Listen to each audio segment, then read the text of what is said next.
ನಮಸ್ಕಾರ. ಸುದ್ದಿ ಸಂವಾದಕ್ಕೆ ಸ್ವಾಗತ. ನಾನು ವೆಂಕಟರಮಣಗೌಡ. ನಮ್ಮ ಜೊತೆ ಸಂವಾದದಲ್ಲಿ ನಮ್ಮ ಪ್ರಧಾನ ಸಂಪಾದಕರಾದ ಶಶಿಧರ್ ಭಟ್ ಅವರಿದ್ದಾರೆ. ಶಶಿಧರ್ ಭಟ್ ಅವರೇ, ಕಾರ್ಯಕ್ರಮಕ್ಕೆ ಸ್ವಾಗತ. ತಮಗೂ ಸ್ವಾಗತ ಕೊಡ್ರಿ.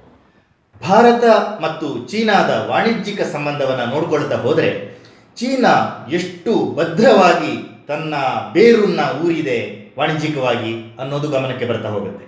ಹೀಗಿರುವಾಗ ಯಾರೋ 4 ಜನ ಫೇಕ್ ದೇಶಭಕ್ತರು ಚೀನಾ ವಸ್ತುಗಳಿಗೆ ಬಾಯ್ಕಾಟ್ ಅಂತ ಹೇಳಿಬಿಟ್ರೆ ಅದು ಅಷ್ಟು ಸುಲಭನ? ಒಂದು ಇದನ್ನು ಮಾಡಿದವರು ಏನೋ ಮಾಡ್ತಾ ಇದ್ದಾರೆ, ಇವರು ಭಾರತೀಯ ಜನತಾ ಪಕ್ಷದ ಒಂದು ಅಂಗ. ಇದು ಚಡ್ಡಿಗಳು, ಲಂಗೋಟಿಗಳು, ಇಂಥ ಜನ.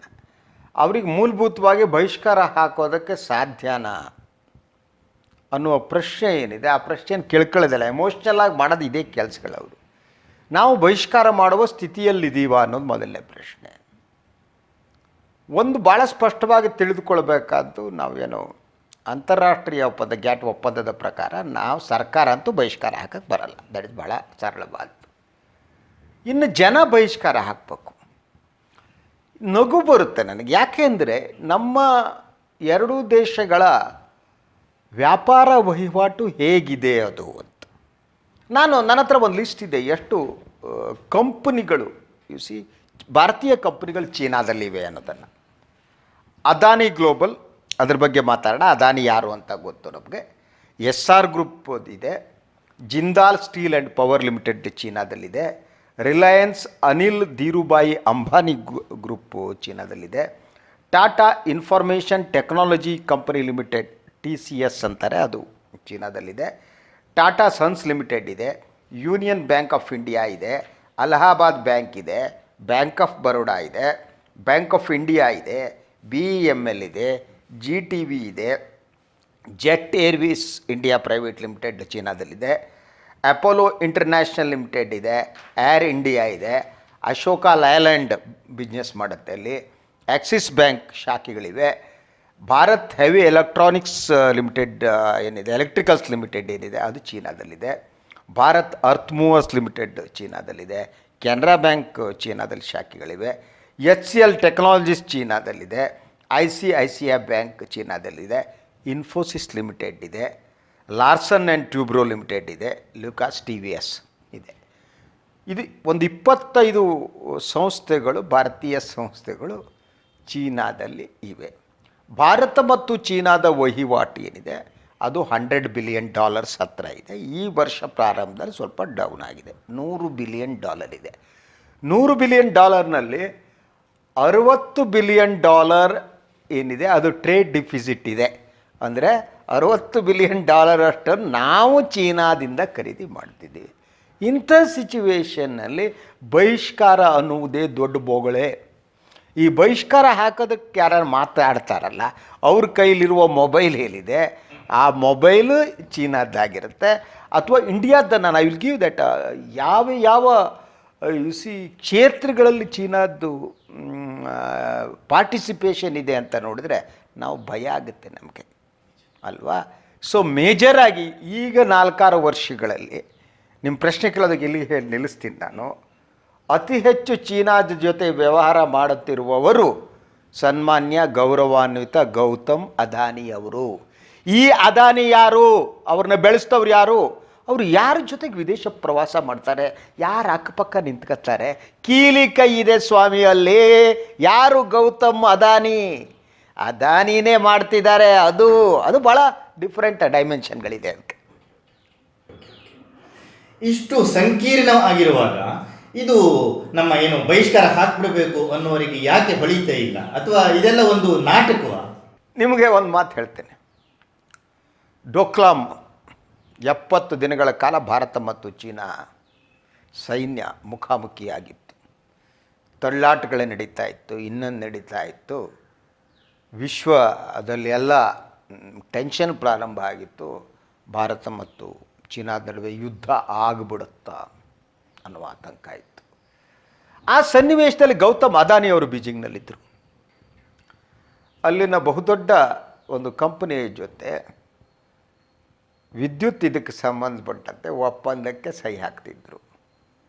ಅಂದರೆ ಯುದ್ಧ ಆಗುತ್ತೆ ಅನ್ನುವ ಒಂದು ಆತಂಕ ಭಾರತೀಯರ ಮನಸ್ಸುಗಳಿಗೆ ಮನೆ ಮಾಡಿರದಂಥ ಸಂದರ್ಭದಲ್ಲಿ ವಿಶ್ವದ ಹಲವು ರಾಷ್ಟ್ರಗಳು ಈ ಬಗ್ಗೆ ಆತಂಕ ವ್ಯಕ್ತಪಡಿಸ್ತಾ ಇದ್ದಂಥ ಸಂದರ್ಭದಲ್ಲಿ ಪ್ರಧಾನಿ ನರೇಂದ್ರ ಮೋದಿಯವರಿಗೆ ಹತ್ತಿರವಾಗಿರುವ ಗೌತಮ್ ಅದಾನಿಯವರಿಗೆ ಆತಂಕ ಇರಲಿಲ್ಲ, ಒಪ್ಪಂದಕ್ಕೆ ಸಹಿ ಆಗ್ತಾ ಇದ್ರು ಅವರು. ಅಂದರೆ ಅವ್ರಿಗೆ ಆತಂಕ ಇರಲಿ, ಯುದ್ಧ ಆಗಲ್ಲ ಅನ್ನೋದು ಗೊತ್ತಿತ್ತಾ? ಅಥವಾ ಇದನ್ನು ಮೀರಿದ ಯಾವುದೋ ಒಂದು ಸಂಬಂಧ ಚೀನಾ ಜೊತೆಗೆ ಅವರಿಗೆ ಇತ್ತಾ? ಗೊತ್ತಿಲ್ಲ ನಮಗೆ. ನಮ್ಮ ಇಡೀ ಯುದ್ಧದ ಭೀತಿ ನಮ್ಮ ಕಿವಿಗಳ ಮೇಲೆ ಎಲ್ಲ ಲಾಲ್ಬಾಗ್ ಕಬ್ಬನ್ ಪಾರ್ಕ್ ಇಡಲಾಗ್ತಿದ್ದ ಸಂದರ್ಭದಲ್ಲಿ ಗೌತಮ್ ಅದಾನಿ ಅವ್ರಿಗೆ ಯುದ್ಧದ ಆತಂಕನೇ ಇರಲಿಲ್ಲ. ಬೀಜಿಂಗ್ನಲ್ಲಿ ಒಪ್ಪಂದಕ್ಕೆ ಸೈನ್ ಆಗ್ತಾಯಿದ್ರು. That is the situation. ಈಗಲೂ ಕೂಡ ನನ್ನ ಹತ್ರ ಅಂಕಿಅಂಶಗಳಿವೆ ಏನೇನು ಅನ್ನೋದನ್ನು. ನನಗೆ ನಿಮ್ಗೆ ಈ ಭಾರತೀಯ ಕಂಪ್ನಿಗಳಿಗೆ ಯಾವ್ದು ಇದೆ ಅಂತ ಹೇಳಿದೆ. ಈಗ ಚೀನಾ ಇಂಡಿಯಾದಲ್ಲಿ ಹೇಗಿದೆ ಅಂತ ನೋಡಿ ಗೌತಮ್ ಅದಾನಿ ಹತ್ರ ಬರೋಣ. That is A important thing. ಒಂದು ಭಾರತದಲ್ಲಿ ಬಹುಮಟ್ಟಿಗೆ ಭಾಳ ಸೀರಿಯಸ್ ಆಗಿ ಇದು ಮಾಡ್ತಾ ಇರೋದು ಅಪ್ಪೋ. ನಿಮ್ಗೆ ಗೊತ್ತಿರ್ಬೋದು, ಅಪ್ಪೋ ಎಲೆಕ್ಟ್ರಾನಿಕ್ಸ್ ಇಂಡಿಯಾ, ಅದು ಇದು ಮ್ಯಾನುಫ್ಯಾಕ್ಚರ್ ಆಫ್ ಸ್ಮಾರ್ಟ್ಫೋನ್ಸ್ ಇಂಡಿಯಾದಲ್ಲಿ. ಅದು ಮೇಜರ್ ಆಗಿ ಅದು BBK ಎಲೆಕ್ಟ್ರಾನಿಕ್ಸ್ ಅನ್ನುವ ಸಬ್ಸಿಡಿಯರಿ ಕಂಪನಿ. ಅದು Vivo electronics key player in the smartphone manufacturing industries in India. ಈಗ ಭಾರತದಲ್ಲಿ ಅತಿ ಹೆಚ್ಚು ಸ್ಮಾರ್ಟ್ಫೋನ್ ಏನಾದರೂ ಮಾರಾಟ ಮಾಡ್ತಾ ಇದ್ದರೆ ಭಾಳ ಮುಖ್ಯವಾದದ್ದು ಏನಿದೆ ಅದು ವಿವೋ ಆಗಿದೆ. ವಿವೋ ನಮ್ಮ ಕೈಯಲ್ಲಿರುವ ಇದು ನಂದಲ್ಲ, ನನ್ನ ಹತ್ರ ಚೀನಾದಿಲ್ಲ, ಬೇರೆ ಪ್ರಶ್ನೆ. ಸೊ ಫೋಸನ್ ಇಂಟರ್ನ್ಯಾಷನಲ್ ಅನ್ನೋದೇನಿದೆ ಅದು ಕಂಪ್ನಿ ಇಲ್ಲೇ ಇದೆ, ಮೀಡಿಯಾ ಇದೆ, ಸೈಕ್ ಇದೆ, ಹೈಯರ್ ಗೊತ್ತು ನಿಮಗೆ, ಹಲವಾರು ಇದು ಹೈಯರ್ ಅಂತ ಇರುತ್ತೆ. ಸೊ ಚೀನಾದ ಇನ್ವೆಸ್ಟ್ಮೆಂಟ್ ಏನಿದೆ, foreign direct investment in India ಎಷ್ಟಿದೆ ಅಂತ ನೀವು ಕೇಳ್ಬೋದು. These are the investment made by nearly 2 dozen Chinese tech companies. ಅಂದರೆ ಸುಮಾರು 2 ಡಜನ್ ಟೆಕ್ ಕಂಪನೀಸ್ ಏನಿವೆ ಅವು ಭಾರತದಲ್ಲಿ ಹೂಡಿಕೆ ಮಾಡಿವೆ ಚೀನಾದ ಕಂಪನಿಗಳು. ಅದರಲ್ಲಿ ಅಲಿಬಾಬಾ ಇದೆ, ಬೈಟೆ ಡ್ಯಾನ್ಸ್ ಇದೆ, ಆ್ಯಂಡ್ ಟೆನ್ಸೆಂಟ್ ಇದೆ.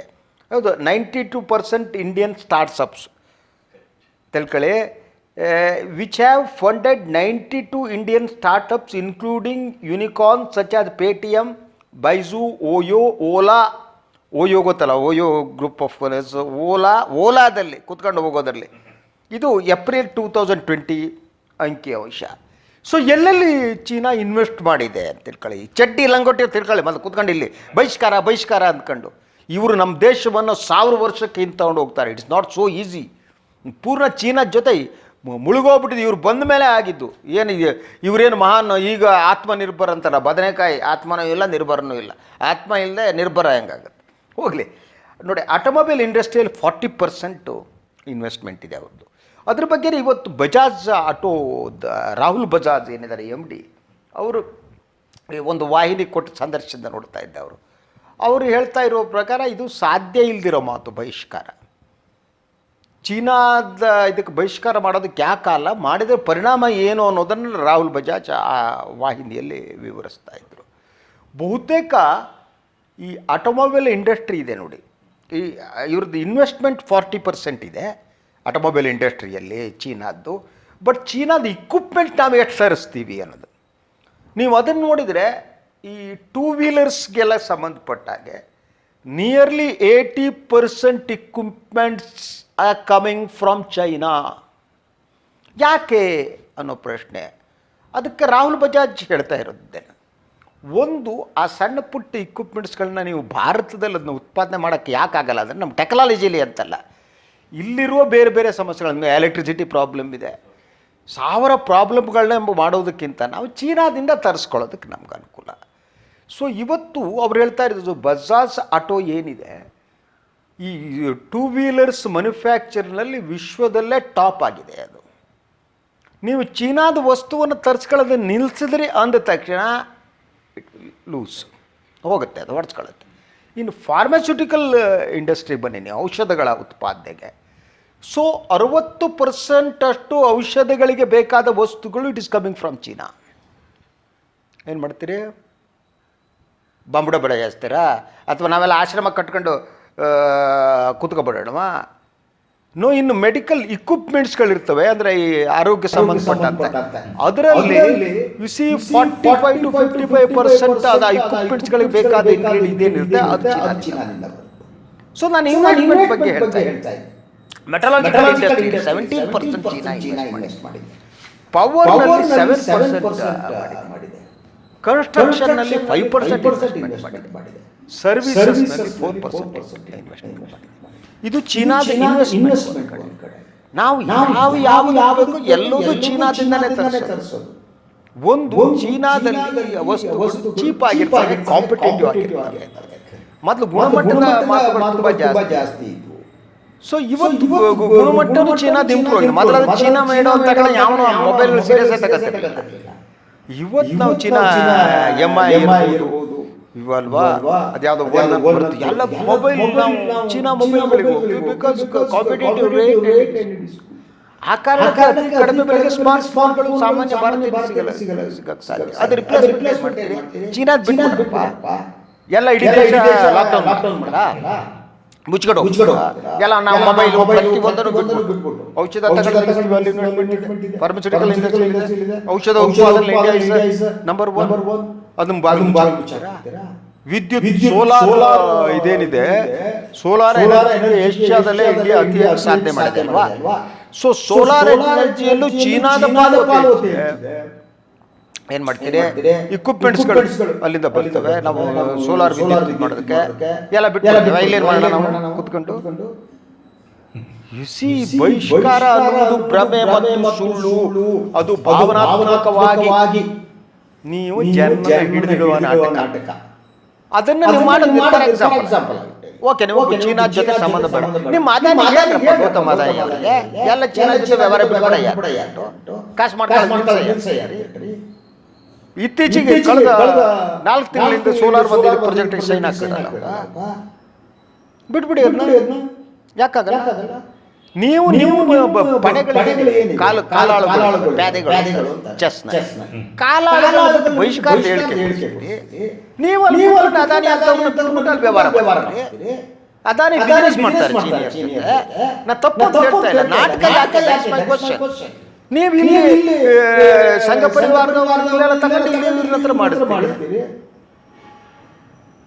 ಅಲ್ಲ, ಯಾಕೆ ಮಾಡ್ತೀರಿ ಅದನ್ನ? ಮೋಸ್ಟ್ಲಿ ಸಂಘದವ್ರ ಲಾಟಿ ಚೀನಾದಿಂದ ಬರುತ್ತಾ ಗೊತ್ತಿಲ್ಲ, ಕೈ ಲಾಟಿ ತಿರ್ಸೋದಕ್ಕೆ. ಅದು ಚೀನಾ ಬಟ್ಟೆಗಿಟ್ಟೆ ಸಾಧ್ಯ, ಪ್ಯಾಂಟು ಎಲ್ಲ ಚೀನಾದಿಂದ ಬರಲ್ಲ. ಅದೇನಿದ್ರು ಬಟ್ ಲಾಟಿ ಗೊತ್ತಿಲ್ಲ.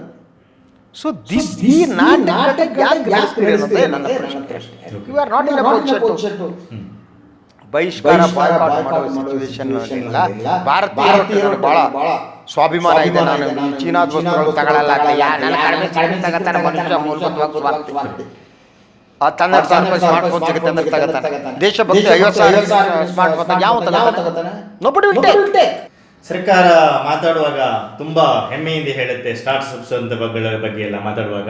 ಆದರೆ ಅಂಥವುಗಳ ಹಿಂದೆಯೇ ಚೈನಾದ ಒಂದು ಏನೋ ಇನ್ವೆಸ್ಟ್ಮೆಂಟ್ ಇರುವಂಥದ್ದು. ಹೀಗಿರುವಾಗ ಯಾವುದನ್ನು ನಮ್ಮದು ಅಂತ ಹೇಳ್ಕೊಳ್ಳೋಕೆ ಸಾಧ್ಯ? ಇಷ್ಟು ಕಾಂಪ್ಲಿಕೇಟೆಡ್ ಆಗಿರುವ ಸನ್ನಿವೇಶದಲ್ಲಿ ನಿಮ್ಗೆ ಹೇಳ್ತೀನಿ, ಇದು 2017ರದ್ದು ಆಯಿತಾ. ಜನವರಿ 20 ವರದಿ ನನ್ನ ಮುಂದೆ ಇದೆ. Top Chinese firm science an MOU with Adani group to invest 300 million rupees. The MOU proposes to set up a manufacturing units in Mundra SEZ in Gujarat to produce solar power generation equipment, chemicals, aluminium and animal feed. ಯಾವಾಗ 2017ಕ್ಕೆ ಆವಾಗಲೇ China ಜೊತೆ ನಮಗೆ serious ಆದ ಸಮಸ್ಯೆಗಳಿದ್ದು. ಚೀನಾವನ್ನು ನಾವು ವಿರೋಧ ಮಾಡ್ತಾ ಬಂದಿದ್ವಪ್ಪ. ನಮಗೆ ಗೊತ್ತಿತ್ತು ಜವಾಹರ್ಲಾಲ್ ನೆಹರು ತಪ್ಪು ಮಾಡಿಬಿಟ್ರು ಅಂತ. ನೀವು ಯಾಕೆ ತಪ್ಪು ಮಾಡ್ತೀರಿ? ಇದಕ್ಕೆ ಒಂದು ಕ್ಲಾಸಿಕ್ ಆರ್ಟಿಕಲ್ಲು ನೀವು ಓದಬೇಕು. ಅದು ನಿನ್ನೆ ಅದು ಹಿಂದೂಸ್ತಾನ್ ಟೈಮ್ಸ್ನಲ್ಲೆಲ್ಲೋ ಬಂದಂಥದ್ದು ಆರ್ಟಿಕಲ್ಲು. ಆ ಲೇಖನದಲ್ಲಿ ರಾಮಚಂದ್ರ ಗುಹಾ ಬರೆದ ಆ ಲೇಖನ. ಅದು ರಾಮಚಂದ್ರ ಗುಹಾ ಲೇಖನ ಭಾಳ ಅದ್ಭುತವಾಗಿ ಹೇಳ್ತಾರೆ. ನೆಹರು ಯಾವ ತಪ್ಪನ್ನು ಮಾಡಿದ್ರು ಅದೇ ತಪ್ಪನ್ನು ನರೇಂದ್ರ ಮೋದಿ ಮಾಡ್ತಿದ್ದಾರೆ ಅಂತ. ಯಾವುದು ಆ ತಪ್ಪು? ಅವರಿಬ್ಬರೂ ನಂಬಿದ್ದು ಇಂಡಿವಿಜುವಲ್ ಆದ ನಮ್ಮ ಸಂಬಂಧಗಳು ನಾವು ಚೆನ್ನಾಗಿ ಇಟ್ಕೊಬಿಟ್ರೆ ಎರಡೂ ದೇಶದ ಸಂಬಂಧಗಳು ಚೆನ್ನಾಗಿರ್ತವೆ ಅಂತ. ಜವಾಹರ್ಲಾಲ್ ನೆಹರು ಹಂಗೆ ಅಂದ್ಕೊಂಡಿದ್ರು, ಚೆವೆನ್ ಲಾ ಜೊತೆ ಇಟ್ಕೊಂಡ್ರೆ ಸಂಬಂಧ ಇಟ್ಕೊಬಿಟ್ರೆ ಸಾಕು ಅಂತೇಳು. ಭಾಳ ಒಳ್ಳೆಯ ಸಂಬಂಧ, ಇದೇ ರೀತಿ ಚಾಯ್ ಪೇ ಚರ್ಚೆ ಟೈಪ್ ನಡೆದ್ಬಿಟ್ಟು ನೆಹರು ಊಟ ಹೊಡ್ಸ್ಕೊಂಡು ಎಲ್ಲ ಜಾಗ ಬಿಟ್ಕೊಟ್ಟು ಬಂದರು. ಮೋದಿನೂ ಹಂಗೆ ಅಂದ್ಕೊಂಡ್ರು. ಅವ್ನು ಕರೆದ್ರು, ಅವ್ರ ಎದುರುಗಡೆಗೆ ಜೊತೆಗೆ ಎಳ್ನೀರು ಕುಡಿದ್ರು ಅಲ್ವಾ, ಪಂಚೆ ಉಟ್ಕೊಂಡ್ರು, ಮಹಾಬಲಿಪುರಂನಲ್ಲಿ ಕರ್ಕೊಂಡು ಹೋದ್ರು. ನೋಡಿ ನಮ್ಮ ಹೆರಿಟೇಜು ನಿಮ್ಮ ಹೆರಿಟೇಜು ಒಂದೇ ಅಂದರು. ನಾವು ನಿಮಗೆ ಬುದ್ಧನ ಕೊಟ್ಟಿದ್ದೀವಿ ಅಂದರು. ಎಲ್ಲ ಭಾಳ ಸಖತ್ ಪರ್ಸನಲ್ ರಿಲೇಷನ್. ಇಬ್ಬರು ನನ್ನ ಮಕ್ಕಳು ಫೋನ್ ಎತ್ಕೊಂಡು ಅಲೋ ಅಲೋ ಅಂತ ಲವರ್ ಟೈಪ್ ಮಾತಾಡ್ಬೋದು. ಯಾಕ್ತಾನೆ ಲವ್ಗೆ ಬಿದ್ದವ್ರು ಮಾತಾಡ್ತಿರ್ತಾರೆ 24 ಗಂಟೆ ಅಲ್ವಾ, ಆ ಟೈಪು ಜಿಂಗ್ಪಿಂಗು ಮೋದಿ ಮಾತಾಡ್ತಾರೆ ಅನ್ನೋ ಲೆವೆಲಿಗೆ ಬಂದ್ಬಿಟ್ಟು ಪರ್ಸ್ನಲ್ ರಿಲೇಷನ್ ಒಟ್ಟು ಅದ್ಭುತ ಅಂದ್ಕೊಂಡ್ರು, ಮಾಡಿಸ್ಕೊಂಡ್ರು ಕೂಟ. ರಾಜಕಾರಣದಲ್ಲಿ ಪರ್ಸ್ನಲ್ ರಿಲೇಷನ್ಗಳೆಲ್ಲ ವರ್ಕೌಟ್ ಆಗಲ್ಲ.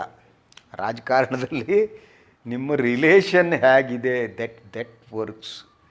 ಎರಡು ದೇಶಗಳ ನಡುವಿಂಥದ್ದು, ಇಂಡಿವಿಜುವಲ್ ನಡುವೆ ಅಲ್ವೇ ಅಲ್ಲ. ಮೋದಿಯವ್ರಿಗೆ ಗೌರವ ಕೊಡ್ತಾರೆ, ಇಂಡಿವಿಜುವಲ್ ಅಲ್ಲ, ಇಂಡಿಯಾ ಅನ್ನುವ ದೇಶ ಅಲ್ವಾ. ಇಂಡಿಯಾ ಅನ್ನುವ ದೇಶದ ಪ್ರಧಾನಿ ಅಂತ ಗೌರವವೇ ಹೊರತು ಅದಕ್ಕೆ ಯಾವ ಹನುಮಂತಪ್ಪ ಆದರೂ ಅದೇ ಬೆಲೆ, ಪರ್ಸ್ನಲ್ಲು ನಾರಾಯಣಪ್ಪ ಆದರೂ ಅದೇ ಬೆಲೆ ಅಲ್ವಾ, ಅದಕ್ಕೆ ವ್ಯತ್ಯಾಸ ಇರಲ್ಲ. ಇವರು ಇಂಡಿವಿಜುವಲ್ಲು. ಮೋದಿ ವಿಶ್ವಗುರು ಅಂದರು. ಯಾರು ಈ ಭಕ್ತರು ಇದೇ ಈಗ ಕೂತ್ಕೊಂಡು ಬಹಿಷ್ಕಾರ ಹಾಕ್ಬೇಕು, ಅದು ಎಲ್ಲ ಕಡೆ ಅಲ್ಲ. ಅದು ಇಂಡಿಯಾದ ಪ್ರಧಾನಿ ಆದರೆ ಯಾರಿಗಿರುತ್ತೆ? ಇಂಡಿಯಾ ಅನ್ನುವ ಅದ್ಭುತವಾದ ದೇಶ. ಈ ದೇಶ ಶಕ್ತಿ, ಅದು ಇಂಡಿವಿಜುವಲ್ ಶಕ್ತಿ ಅಲ್ಲ. ಅದಕ್ಕೆ ರಾಮಚಂದ್ರ ಗುಹಾ ಹೇಳಿದ್ದು, ಎಸ್, ಯಾವ ಜವಾಹರ್ಲಾಲ್ ನೆಹರು ಮಾಡಿರುವ ತಪ್ಪನ್ನು ಇವರೇ ಮಾಡಿದ್ರು ಆ ವಿಚಾರದಲ್ಲಿ ಸಮಾನರು ಅಂತ. ಅದೇ ನಾನು ನಿಮಗೆ ಇದಾಗಿ ಹೇಳಿದೆ. ಬಟ್ ಅದಾನಿ, ನೀವು ಈ ಬಿಸ್ನೆಸ್ನ ಇವರೇನಿದ್ದಾರೆ ಗೌತಮ್ ಅದಾನಿ, ಒಂದು ಕಡೆ ಅವ್ರ ಹತ್ರ ಬಿಸ್ನೆಸ್ ಮಾಡೋಕ್ಕೆ ಚೀನಾ ಬಿಡ್ತೀರಿ, ಅವ್ನು ಕಾಸು ಮಾಡ್ಕೊಂಡು ಹೋಗ್ತಾನೆ ಅದಾನಿ, ಅವನ ಆಸ್ತಿ ಎಷ್ಟು ಜಾಸ್ತಿ ಆಗುತ್ತೆ. ಇಲ್ಲಿ ಪಾಪ ಸಣ್ಣ ಪುಟ್ಟ ದೇಶ ಅಭಿಮಾನ ಅಂದವರು ಚೀನಾ ಬಹಿಷ್ಕಾರ ಅದಾನಿಗೆ ಮೊದಲು ಬಹಿಷ್ಕಾರ ಹಾಕ್ಸ್ರಪ್ಪ. ಅವ್ರ ಹತ್ರ ಹೇಳಿ, ಆಗಿದ್ರೆ ಮುರ್ಕೊಳಕ್ಕಾಗತ್ತಾ? ಸಾಧ್ಯ ಇಲ್ಲ. ಅಂತಾರಾಷ್ಟ್ರೀಯ ಒಪ್ಪಂದಗಳು ಮುರಿಬಾರ್ದು, that is what I believe. ಅದು ಬೇರೆ ಪ್ರಶ್ನೆ. ಬಟ್ ಇದಕ್ಕೇನು ಯಾಕೆ ಈ ನಾಟಕ ಮಾಡ್ತೀರಿ ಅಲ್ವಾ? ಬಹಿಷ್ಕಾರದ ವಿಷಯ ಬಂದಾಗ ನಮಗೆ ಮತ್ತೊಂದು ರಾಡಿಯ ಬೀದಿದ ಥರ ಕಾಣಿಸುವಂಥದ್ದು ಅಂದರೆ ಮೀಡಿಯಾಗಳ ವಿಶ್ಲೇಷಣೆಗಳು. ಮೀಡಿಯಾಗಳು ಒಂದು ಸಣ್ಣ ವಿವೇಚನೆ ಕೂಡ ಇಲ್ದಂಗೆ ಅದೇ ಫೇಕ್ ದೇಶಭಕ್ತಿಯ ಥರದಲ್ಲೇ ಬಹಿಷ್ಕಾರ ಮಾಡೇ ಬಿಡೋಣ ಅನ್ನೋ ಥರದಲ್ಲಿ ಮಾತಾಡ್ತೀವಿ. ಅವರಿಗೆ ಕಾಮನ್ ಸೆನ್ಸ್ ಅನ್ನೋದಿಲ್ಲ ನೋಡಿ. ಈ ಅಂಕಿಅಂಶಗಳು ನೋಡಿ, according to official Indian data released in February, last February release ಮಾಡಿದ data, India's trade with China declined from $89.71 billion in 2017 to 18 to $87.7 billion in 2018-19.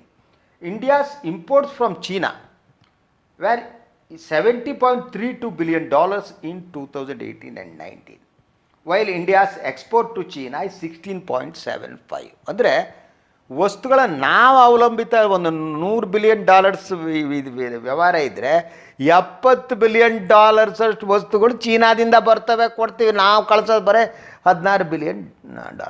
ಇಷ್ಟು ಟ್ರೇಡ್ ಡಿಫಿಸಿಟ್ ಇದೆ. ನಾವು ಈ ಸ್ಥಿತಿಯಲ್ಲಿ ಬದುಕ್ತಾ ಇದ್ದೀವಿ. ಈ ಟ್ರೇಡ್ ಡಿಫಿಸಿಟ್ ಕಡಿಮೆ ಮಾಡೋದಕ್ಕೆ ನಾವು ಹೋರಾಟ ಮಾಡ್ತಿದ್ದೀವಿ. ಈ $70 ಬಿಲಿಯನ್ ಅಷ್ಟು ನೀವು ವಸ್ತುಗಳನ್ನು ತರಿಸೋದು ಚೀನಾ ನಿಲ್ಲಿಸ್ಬಿಟ್ರೆ ಆಲ್ಟರ್ನೇಟಿವ್ ಏನಿದೆ?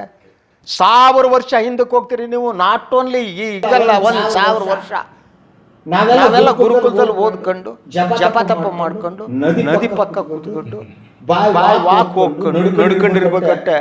No smart phone, nothing, no cinema, no TV, ಕಾಡು ಅಡವಿಯಲ್ಲಿ ಕೂತ್ಕೊಂಡ್ಬಿಟ್ಟು ರಾಮದೇವ್ ಅವರ ಔಷಧ ಬೇಕಾದ್ರೆ ತಗೊಂಡು ಅಲ್ವಾ ಪತಂಜಲಿ ಉತ್ಪನ್ನಗಳನ್ನ ಸೇವನೆ ಮಾಡಿಕೊಂಡು ಗಂಜಲ ತಿನ್ಕೊಂಡು ಗೋಮೂತ್ರ ಕುಡ್ಕೊಂಡು ಆಲದಲ್ಲಿ ತಗೊಂಡು ಹೋಗ್ತಾರೆ.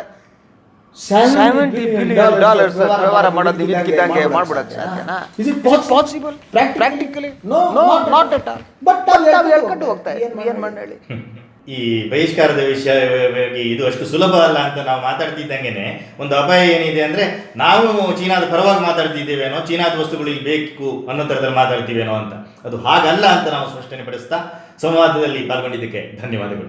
ಎಸ್, ಇದು ಒಂದು ಸಾಲು ಹೇಳ್ಬಿಟ್ಟು ನಾನು ಮುಗಿಸ್ಬಿಡ್ತೀನಿ ನೋಡಿ. ಇದು ಮಾತಾಡ್ತಾರಲ್ವ, ನೀವು ಹೇಳಿದಾಗ ನಾವು ಈಗ ಮಾತಾಡೋ ಚೀನಾ ಪರ ಕಮ್ಯುನಿಟಿ ನನ್ನ ಮಕ್ಕಳು ಅಂತಾರೆ ನೋಡಿ. From thermal to solar units, China dominates India's power sector. China dominates India's power sector, barring a few. All privately owned thermal power units, roughly about 40,000 megawatt, constructed over the first decades, were built using Chinese equipment. This is a thing. ಸುಮ್ಮನೆ ಹೇಳ್ಕೊಂಡು ಗಲಾಟೆ ಹೊಡ್ಕೊಂಡು ಮಾತಾಡ್ಕೊಂಡು ಬಹಿಷ್ಕಾರ ಅಂತ, ಅವ್ರು ಯಾರೋ ಸುಳಿ ಬೆಲೆ ಅಂತೆ, ಅದು ಇನ್ಯಾವುದೋ ಬೆಲೆ, ಚಕ್ರವರ್ತಿ ಅಂತೆ, ಆತ್ಮನಿರ್ಭರ ಆಗೋಯ್ತು. ಏನೂ ಆಗಲ್ಲ. ಆತ್ಮನಿರ್ಭರ ಒಮ್ಮೆಲೆ ಆಗಲ್ಲ, ಆತ್ಮ ಇರಬೇಕು ಅದಕ್ಕೆ. ಮೊದಲು ಆತ್ಮ ಇಟ್ಕೊಳ್ಳಿ, ಆತ್ಮ ಇಟ್ಕೊಂಡ್ರೆ ಇದೇನು ಹಣೆ ಬರ ಗೊತ್ತಾಗುತ್ತೆ. ಆಯಿತಾ? ಓಕೆ, ಇದಾಗಿತ್ತು ಇವತ್ತಿನ ಸುದ್ದಿ ಸಂವಾದ. ಮತ್ತಿನ್ನೊಂದು ವಿಚಾರದೊಂದಿಗೆ ನಾನು ಗೌಡ್ರು ಬರ್ತೀವಿ. ಎಲ್ಲರಿಗೂ ನಮಸ್ಕಾರ.